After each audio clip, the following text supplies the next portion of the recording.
Una reciente encuesta del Instituto de Investigación en Ciencias Sociales de la Universidad Diego Portales reveló una profunda desconexión emocional entre los chilenos y la política, a pesar de que reconocen la relevancia del proceso electoral. Un 55% afirma que da lo mismo que en gobierne, igual tengo que salir a trabajar, reflejando una sensación de resignación frente al poder transformador del Estado. Sin embargo, el estudio también detecta una paradoja, porque el 68% cree que el presidente sí puede cambiar la realidad del país y el 53% considera que esta elección marcará un antes y un después para Chile. Y para conversar de todo esto, del descontento que siente la gente, esta paradoja, estamos en el estudio con Macarena Orchard, de la investigadora de Ixo. Bienvenida, Macarena, ¿cómo estás? Muy bien, muchas gracias por la invitación. Encuesta Ixo UDP que dio una frase que yo he escuchado de familiares, de taxistas, mayoritariamente gente mayor. No la he escuchado de gente. De hecho, los jóvenes cuando decimos, la decimos en modo parodia. Por ejemplo, digo, salga quien salga, tengo que venir a hacer este programa igual. Porque no es un trabajo. Claro, pero esta frase se está volviendo mucho. Da lo Porque mismo es que entretenido. Quise decir, no se entendió. No, porque la frase es salga quien salga, tengo que trabajar. Ah, claro. Igual. Sí. Entonces tengo que venir a hacer este programa, es como decir, tengo que hacer algo entretenido. Igual. Sí, no, pero. No se entendió mi chiste. Lo No, siento. Matamos. No, pero es que este trabajo igual yo creo que tiene las dos cosas, trabajo y entretención. Pero quiero entender esta frase que yo la encuentro un clásico de la conversación chilena cuando hablamos de política Sí. y que acá tiene una relevancia importante. Sí, evidentemente. No se entendió mi chiste, pero lo que quería decir es que yo Tranquila. asumo que disfrutan mucho lo que hacen acá. Sí. No te preocupes. Lo que pasa es que lo que hacemos en la encuesta es intentar de alguna manera retratar, ¿cierto?, los sentidos comunes. Y efectivamente uno a veces prueba preguntando ciertas cosas que están en nuestra conversación. Y en la conversación cotidiana en Chile hace años está esta idea, no salga quien salga, yo igual tengo que trabajar al otro día. Y es una frase que en el fondo refleja mi vida cotidiana, no va a cambiar fundamentalmente por una elección. Y lo que observamos con los datos de este estudio, que precisamente intentamos captar qué estaba pasando, ¿no?, con los sentidos comunes en torno a la elección, es que se reafirma un poco esa idea, da un poco lo mismo quien gobierne, en el sentido de que quizás mi vida cotidiana a nivel micro no va a cambiar tanto, pero igual observamos algo que quizás no es tan paradójico y tiene que ver también como con la cultura democrática en Chile o con la cultura política chilena, que igual hay una sensación de que la elección es relevante. Entonces muchas personas pueden decir, quizás no es tan relevante para mí como individuo en mi vida cotidiana, pero sí el país va a cambiar. Y eso se observa en los datos. La mayoría de las personas piensan que lo que va a pasar ese día sí va a ser importante para hablar del panorama nacional, de lo que va a pasar en términos del curso que va a tomar el país. Nosotros tenemos una pregunta donde le pedimos a las personas que piensen, ¿no? ¿Cuál es la primera palabra que se les viene a la cabeza si tú piensas en la elección? Quizás la pueden proyectar después, donde se ve una nube de palabras, donde ellos dicen lo primero que aparece. Y claro, aparece la esperanza, porque hay personas que presumen que probablemente va a ganar una opción que les hace sentido. Aparece la idea del cambio muy fuerte. O sea, Pregunta, ¿cuál es la edad estimada aproximada que tuvieron para hacer este gráfico que estamos observando ahora en pantalla? ¿cuál es la? La edad estimada de las personas que encuestaron para hacer este gráfico. Muy bien, intentamos encuestar a personas de todos los segmentos. De hecho, tenemos desde jóvenes hasta adultos mayores. Y tú lo que sí observas es que la esperanza está más concentrada en los adultos mayores y está más concentrada en las personas de derecha, ¿ya? Porque algo que se ha instalado en la conversación es que la probabilidad de que gane alguien de derecha es bastante alta en la segunda vuelta. Es algo que me imagino ustedes también lo han estado ahí conversando. Entonces, evidentemente, adultos mayores que están muy preocupados, por ejemplo, por la delincuencia, o mujeres que están muy preocupadas por la delincuencia, o personas de derecha, tienden a pensar que este puede ser un cambio positivo. Pero obviamente somos un país mixto y diverso, entonces también hay sensaciones de preocupación, de temor, de resignación y también una cierta distancia emocional con las elecciones en ciertos sectores que no se están sintiendo muy identificados con ninguno de los candidatos que están. Claro, y totalmente este desapego emocional también se puede deber a los partidos y a los líderes políticos, la Sí. poca confianza pública que hay Sí. sobre las autoridades. Y lo que pasa es que, si ustedes piensan, el debate político ha estado bastante polarizado también. También se ha instalado en la percepción ciudadana, en base a las encuestas, en base también a la conversación, que es muy probable que pasen dos candidatos, no vamos a decir extremos, pero sí que están están bastante a la Distintas izquierda, ideologías, en sí, bastante izquierda y ideología, derecha. ¿no? Bastante a la izquierda, bastante a la derecha. Ujú. Entonces, hay muchas personas, sobre todo, que se sienten más probablemente identificadas con el centro político, que están asumiendo que van a tener que votar de alguna manera por el mal menor, ¿no? Entonces, eso genera también una sensación de distancia, ¿no? ¿Y cómo sucede esa paradoja que el chileno promedio que vieron en la encuesta siente que su voto no vale, pero sabe que el país va a cambiar? ¿Por qué Sí, tienen esa sensación sí. como de minimizarse? Sí, no, es interesante esa pregunta. Lo conversamos mucho con los colegas y pensamos que, si lo pensamos un ratito, en los últimos años en Chile han pasado muchas cosas, han sido años bien intensos. Tuvimos un estallido social, tuvimos una pandemia, tuvimos procesos constituyentes que fueron y vinieron, las personas han votado mucho. Pero una pregunta interesante es cuánto ha cambiado la vida cotidiana real de las personas, ¿ya? Obviamente ha cambiado, la vida es dinámica, hay cosas que han pasado, sabemos que la inflación nos afecta, sabemos que los salarios no suben lo suficiente, hay muchas cosas que puede que aprieten, digamos, el zapato, ¿no? Que afecten nuestra vida. Pero en términos generales, tampoco la vida cambia tanto, ¿no? Entonces es como esa sensación de que, claro, el clima del país puede cambiar. Evidentemente, el tono de la discusión cambia, lo que vemos en las noticias cambia, la conversación cotidiana cambia, pero quizás mi día a día no cambia tanto. Esa es la paradoja, ¿no? ¿Hasta cuándo me beneficia a mí, ¿no? Por eso digo que hay una diferencia entre la visión más del individuo, ¿no? Hasta qué punto mi vida como Macarena, Pedro, Juan va a cambiar y hasta qué punto va a cambiar el clima, la vida del país. Y en ese sentido yo pondría énfasis en algo que es bien interesante y es dónde están las preocupaciones ciudadanas, ¿ya? Las preocupaciones ciudadanas están extremadamente marcadas, ¿no? En el foco delincuencia y en el foco migración.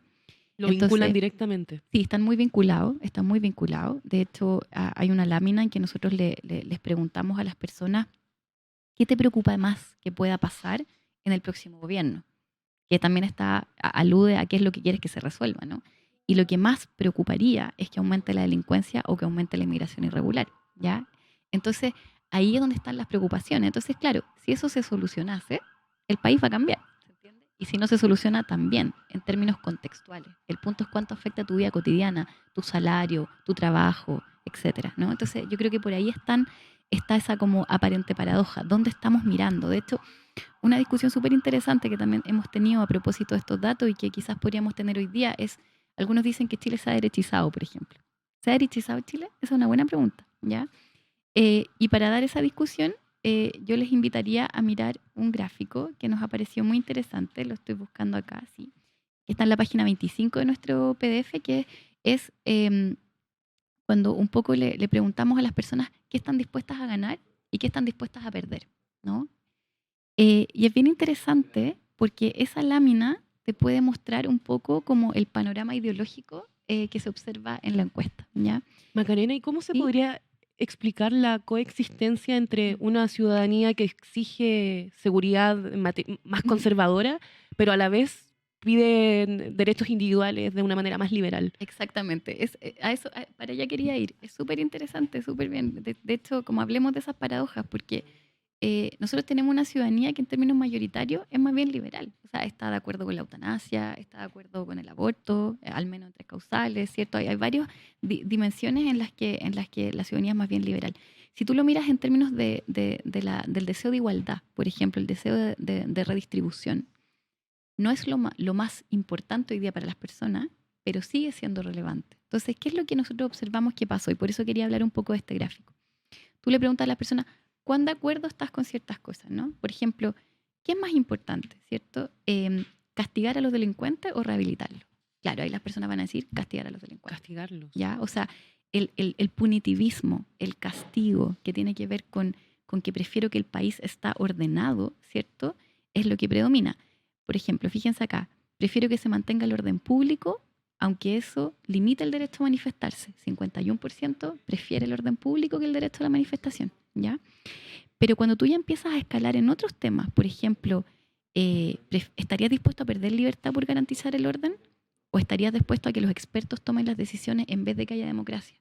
¿O estarías dispuesto a que haya más empleo, aunque eso afecte el medio ambiente? Ahí ya las personas no están tan de acuerdo. Entonces, lo que nosotros pensamos es que quizás en términos de como matriz sociopolítica, Chile quizás no ha cambiado tanto. Lo que pasa es que el miedo, la inseguridad está muy transversal. Pero eso no es sinónimo de ser de derecha. No sé si me explico. Nosotros decimos, el miedo no es de derecha. Todas las personas tienen mucho miedo hoy en día y probablemente están mirando a candidatos que se ven más creíbles en su o se ve más factible que puedan combatir esos miedos.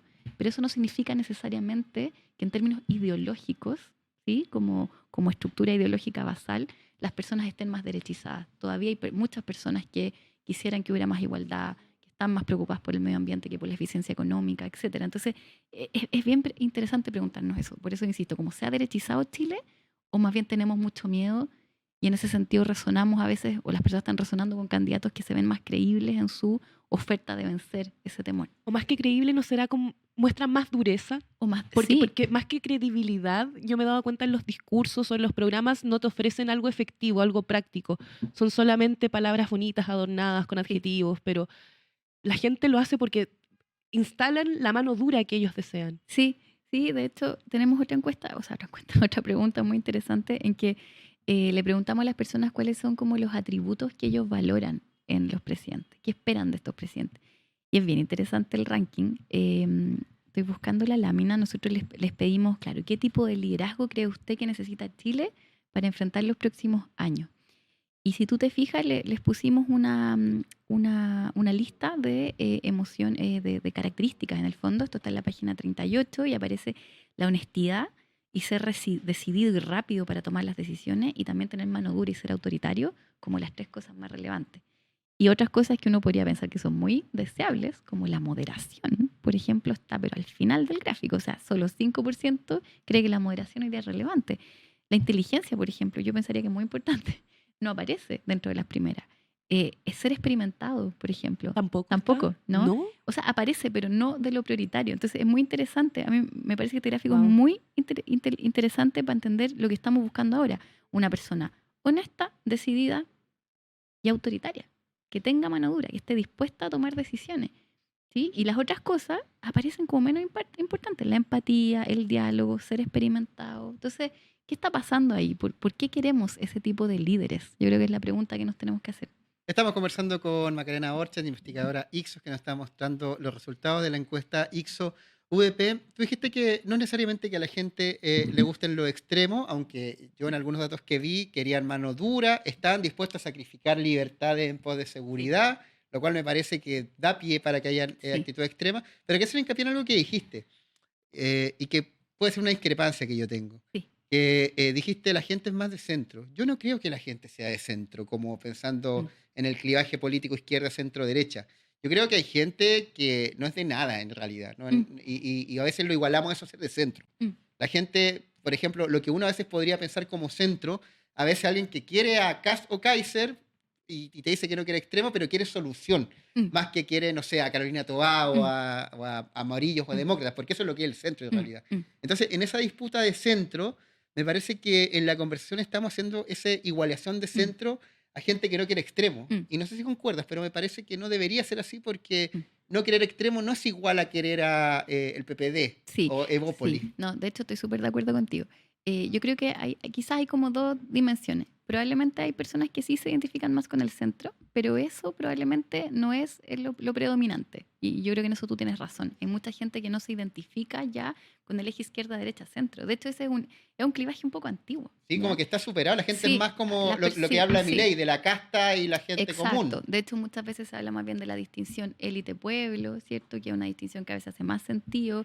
Los que tienen ventaja y los que tienen desventaja, los que abusan, los que no abusan, o simplemente quién nos puede resolver un problema, que es lo que dices tú. Las personas votan por muchas razones. Uno puede votar motivado por emociones, puede también votar pensando en un cálculo más estratégico, y muchas personas quizás no están votando por eso decía, como por una convicción tan ideológica profunda, como yo concuerdo con tu idea de sociedad. No necesariamente las personas quizás que hoy día votan, ya sea por Jara o por Caso o por quien sea, votan porque tengan un acuerdo con la idea de sociedad del candidato, ¿no? Que es como lo que uno entendería como una propuesta política, sino que puede que estén votando porque son la persona que piensan que va a resolver más lo que a ellos les está preocupando hoy día.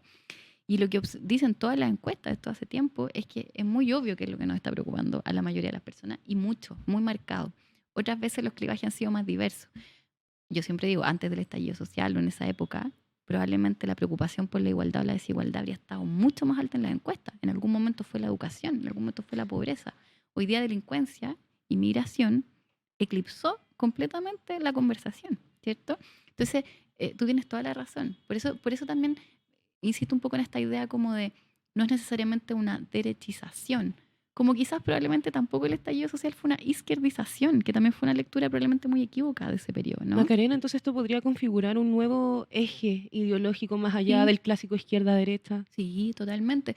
Yo lo que pienso es que quizás acá lo que hay más bien también es como un hibridaje cultural, ¿no? O sea, hoy día las personas también pueden desear al mismo tiempo cosas que antiguamente pensábamos que eran parte de ejes políticos distintos, ¿no? Antiguamente era como, están los que quieren la igualdad, están los que quieren la seguridad, ¿no? O están los que quieren el crecimiento y están los que están preocupados por la pobreza. Hoy día las personas pueden querer igualdad y igualmente querer que el mérito sea un principio rector en la vida de las personas, pueden querer seguridad y también pueden querer que el medio ambiente sea respetado. Hay más hibridaje. Evidentemente hay distinciones también, sería ingenuo no verlo, pero hay hibridaje, ¿no? Entonces eso hace que a veces las elecciones ya, como decíamos, políticas, pueden no estar tan asociados a como proyectos, a votar por un proyecto que te haga sentido, porque puede que de hecho los proyectos te empiecen a hacer poco sentido, porque también los proyectos empiezan a ser más híbridos, o si son muy poco híbridos, solo te hacen sentido en una cierta dirección, no sé si me explico. Y las personas empiezan a votar quizás más por quien creen que puede resolver lo que nos está pasando hoy día. Y ahí es donde hay poca diversidad. O sea, lo que nos preocupa, ahí hay poca diversidad.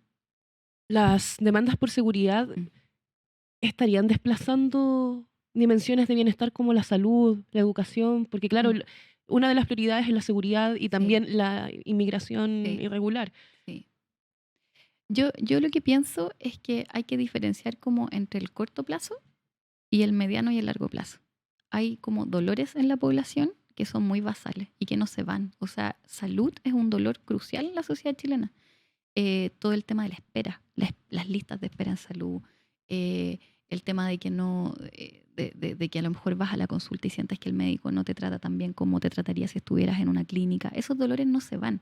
Lo que pasa es que, voy a poner un ejemplo muy concreto. Cuando hoy día uno va a un consultorio, no sé si les ha tocado ir a un hospital, a veces ves a un guardia de seguridad, lo primero que ves, ¿ya? Entonces, antes quizás lo que más te preocupaba era que te atendieran bien o que efectivamente te resolvieran tu problema de salud, pero hoy día quizás la gente está más preocupada de que no la maten cuando va al consultorio. Estoy siendo un poco exagerada, ¿no? Pero lo que quiero decir es, seguridad eclipsó, porque obviamente se ve como un riesgo muy inminente, que te pase algo, que le pase algo a tu vida o que le pase algo a tu hijo, que tu hijo llegue sano a la casa en la noche, es lo más importante. Pero eso no significa que las otras cosas dejen de doler. Si la seguridad se resolviera, o si a nivel de sensación subjetiva, rápidamente estaríamos hablando de nuevo, estoy segura, de salud, de pensiones, de educación. No es que esas cosas nos dejen de importar. Lo que pasa es que hay cosas que se vuelven muy prioritarias, ¿no? Es como cuando en la casa, no sé, pues, se te enferma un hijo, toda la preocupación va para allá, pero no significa que te deja de importar todo lo que estaba también importándote anteriormente. No sé si me explico. Un tema, yo lo veo como de prioridades del corto plazo. En el corto plazo Chile está muy eclipsado por el problema de la inseguridad y por el problema de la migración, en el sentido de que cambió mucho la textura de nuestras relaciones sociales cotidianas, cambiaron los barrios, cambiaron las personas que tú ves cuando te subes al metro, cambió la textura de las relaciones sociales, pero no significa que las otras cosas dejen de doler. Entonces, ojo también con eso, por eso yo digo, no hay que confiarse para ningún eje ideológico de que como que Chile va en vaivenes ideológicos tan marcados, más bien hay contingencias que hacen que las preocupaciones se concentren en un cierto lugar. Hablemos de los candidatos presidenciales. Sí. Ustedes también tienen ahí un posicionamiento. Janet Jara, 26, José Antonio Caz, 24, Evelyn Matei, 14, Johannes Kaiser, 10, Franco Parisi, 9. No podría calificar esto de triple empate, como se está hablando en la encuesta, sino que la tendencia es que están pasando Janet Jara y José Antonio Caz. Es así, ¿no? A segunda vuelta. Sí. O sea, siempre hay que tener ojo con las encuestas. Es bien importante. Uno lo que hace en general es tratar de comparar su propia encuesta con sus encuestas previas, ¿no? Entonces, porque todos los instrumentos son distintos. Entonces, si nosotros observamos nuestra propia serie, porque nosotros ya vamos en la sexta encuesta de este año, vemos que efectivamente hay ciertos candidatos que se van consolidando y es bastante también consistente con otros estudios. Y efectivamente Janet Jara y José Antonio Cast claramente se están consolidando como las dos preferencias principales. Evelyn Matei parece que no está subiendo. Y vemos sí que hay candidatos que uno se pregunta qué está pasando y si quizás podrían subir un poco más, pero no sé si para que lleguen a pasar a segunda vuelta. O sea, por ejemplo, Parisi es un candidato que podría hacer que creciera un poco más. Hay personas que todavía no han decidido sus votos, es importante recordar eso. Quedan 17 días y en 17 días pueden pasar muchas cosas. Sí. Hay muchas personas que deciden su voto el día de la elección, hay muchas personas que no se sienten identificados con ninguno de estos candidatos y puede que efectivamente eso haga que suba candidatos que actualmente tienen poco porcentaje. Por ejemplo, Harold Mayne Nichols empezó a subir después del debate porque se volvió visible. Es muy improbable que pase la segunda vuelta, pero van capturando porcentaje, ¿ya? Entonces, puede que los resultados nos sorprendan un poco en términos de la variación que van a obtener ciertos candidatos que hoy día están en tercer, cuarto, quinto lugar, pero se ve improbable que algo distinto a Jara Kast pase a la segunda vuelta. Acá las encuestas se han equivocado mucho en países, en Argentina se equivocaron diametralmente con el triunfo, decían que Milei le iba a tener difícil, ganó por amplia ventaja. En Bolivia también pasó. Acá tenemos un nuevo bolsón de votos que no sabemos qué va a ser. Y en base a tu misma encuesta donde decía que tienen pulsiones que no responden a izquierda-derecha, que no responden más bien a necesidades más que a ideas, ideologías, puede que tu encuesta y todas las encuestas no estén siendo capaces de medir ese electorado y, por ejemplo, no sé, París acá tiene 9, pero... Y te lo pregunto por la metodología, porque acá la gente que contesta encuesta en general, la que elige contestar es la gente que le interesa la política, porque tú estás ahí, te llaman por teléfono, de la forma que sea, y te preguntan de candidato, y tú decís, no cacho, y me da lata estar respondiendo. Entonces, en general, las encuestas las responde gente que le interesa la política. No estamos midiendo a ese gigante bolsón de votos que no sabemos qué va a hacer, y eso quizás pueda hacer que esta y todas las encuestas estén equivocadas, ¿o no? Sí, yo estoy de acuerdo contigo en que hay un margen de incertidumbre. Antes podíamos confiar más en las encuestas. Yo estoy en el sentido de que a lo mejor pasaban cosas que hoy día no pasan. Por ejemplo, las personas nos abrían más las puertas para contestar, de hecho, las encuestas. Nos abrían las puertas, querían conversar, contestaban el teléfono. Hoy día es más difícil. Yo en eso tienen toda la razón. Lo que sí creo es que en general los estudios hoy en día han tomado como muchas precauciones para intentar sortear ese problema. Y varias han demostrado que igual logran predecir. Pero sí, efectivamente, siempre hay un margen de incertidumbre. Así que esto no significa que esto esté completamente cocinado. ¿Es probabilística la encuesta? No es probabilística. De hecho, es una encuesta no probabilística. Eso significa que nosotros lo que hacemos es que tenemos cuotas. Eso significa que nosotros entrevistamos a personas que tienen ciertas características.